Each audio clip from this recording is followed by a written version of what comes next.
According to World Health Organization estimates, nearly 300 million people around the world suffer from asthma, with nearly 10% of the global population diagnosed with this lifelong respiratory disease. In the United States, around 70% of asthmatics also have allergies to pollen and certain foods, especially dairy, with the annual economic cost of asthma reaching $20 billion in medical and indirect costs, with prescription drugs representing the largest single direct medical expenditure at $6 billion.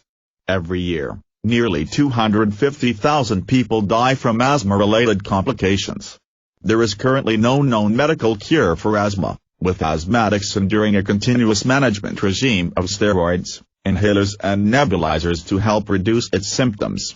But an 11-year-old Australian boy begs to differ with medical science, and claims that a traditional Fijian remedy for asthma has cured him, with no relapse for the past 12 months since he underwent an incredibly moving and traditional Fijian ritual. At the age of 5, Tanner Blessington from Sydney's North Shore in Australia contracted the respiratory syncytial virus, RSV, at the start of winter and ended up being hospitalized, and treated with intravenous fluids and ventolin immediately.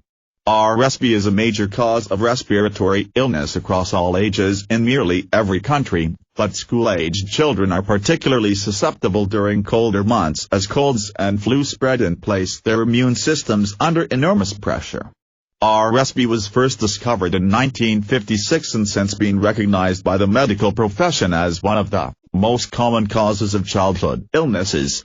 The Blessington family visit Fiji every year for holidays, but on one visit they learned from a Fijian working at one of the resorts that his mother claimed to have the gift to cure asthma. Tanner's mother, Nia, just shrugged the comment off as a Fijian myth but remained curious for another 2 years, when by a second chance meeting, she met the same man. Still curious but acutely aware that it might just be a scam for money, she decided to take the next step and meet this mysterious mother. In pouring rain, the Blessingtons took a taxi to the local village to meet the man's wife and 3 children. His elderly mother came straight up to Tanner and said that she had a dream that he was coming to see her. After a few hours of pleasantries, Leanne and husband Adrian were asked to leave the room, so that the elderly women could concentrate on helping young Tanner. With night approaching and still raining, the men of the family went to climb a Nia Damutal coconut tree to retrieve an orange-red coconut, and to get a medicinal tree root. Without any safety equipment, one of the men climbed a tall palm tree, carefully removed a few coconuts, tied a rope around each bundle and gently lowered them to the ground. Nia Damutal coconuts are highly respected in traditional medicine and the utmost care was taken not to let them hit the ground. Returning back to the house, the older woman began shaving the skin of the root over newspaper, like peeling cassava root. The shavings were then bundled up inside the stringy, bark of the coconut tree, to form a bundle, and immersed into the coconut water to let it infuse and absorb. In the meantime, as the family continued to pray and chant, she ran her finger across Tanner's hand and up the underside of his arm and said to him, "This will not work if you don't have love inside you." All negativity and stress had to go from his mind, as well as his parents who were sitting nearby. This was especially difficult for his parents, as they had just heard that their Sydney home had been robbed and most of their jewelry and possessions had been stolen whilst they were in Fiji. Leanne tells of the hardship to rid herself of stress, but she was determined to do everything right to make this work for her son. Once the bark and shaved roots had absorbed most of the coconut water, they were hand-squeezed to extract the essential oils and tree sap back into a bowl, leaving only the dry bark and root in a bundle, which she put to one side. Tanner had his first drink of the herbal water and said it didn't taste as bad as Western medicine. After more ceremony and prayer, Tanner had one final ritual to perform. He had to swim out to the deepest point in the sea and throw the dry bark bundle as far as he could and say goodbye to my asthma. He was told that he had to drink the rest of the mixture, with top-ups of more Nia Damutal coconut water, for the next 7 days. He couldn't drink any other liquids including water, juice or the gravy from his favorite curries, only the coconut medicine that had been made. This was probably because it may have diluted the potency of the herbal drink, ensuring the traditional medicine could do its job. Lian was still skeptical, but there was no money exchanged and the old woman simply asked that they had faith and put their hearts and minds to believing the treatment would work. On day 8, Tanner mustered up the courage to put the treatment to the ultimate test. With his inhaler at the ready, he ordered the biggest ice cream sundae. To everyone's surprise, there was no reaction. No wheezing, no constricted airway. His asthma had miraculously disappeared. For the next 12 months, Lian held her breath, constantly monitoring her son's condition back home in Australia, unsure if and when his asthma may return. It didn't.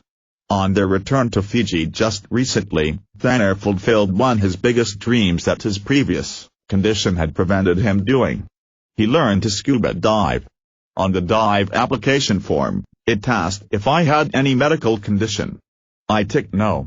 I used to have asthma but it is now out there at sea, said young Tanner.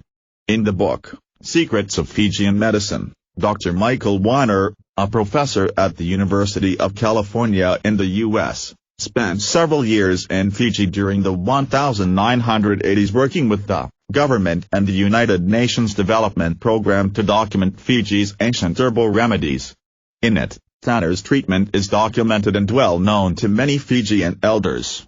Tree roots used to treat asthma include Bessie, Insabajiga, and Vadera aerial roots, Panthanus, and both are commonly found throughout parts of Southeast Asia and the Pacific Islands. The sacred orange-red coconuts are also listed in his book. Native to Asia and Polynesia, the Nia Damutal palm tree grows to a height of 100 feet and bears mainly yellow and orange-red colored coconuts.